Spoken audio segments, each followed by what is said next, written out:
कविता के शीर्षक है प्रीत के रीत। पहिल बेर प्रीत पर कविता लिखलहुँ हैं।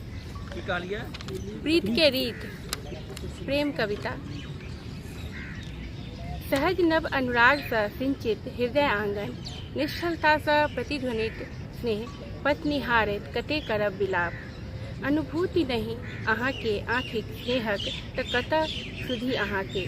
कियाक बनैत माननी प्रेमक नहीं जकरा बोध, बूझत नाही जे पीर पराई ओ सजनी। तो माननी नायिका के जवाब, प्रिय प्रेम त हृदय में पोर पोर में बसल नेह के आह्लाद ऐ, जे अथाह में डूबल आत्मिक स्वीकार, जे प्रीत के रीत संग नेहक बसात संग मौन करुणा सँ मधुर मुस्कान तक, गीतक पाती सँ राग रागनी तक, नेहक मोह बनल जिंदगी के डोर में प्रण अछि ताकि रहल जे बदरा बन अपन प्रीतक रीत।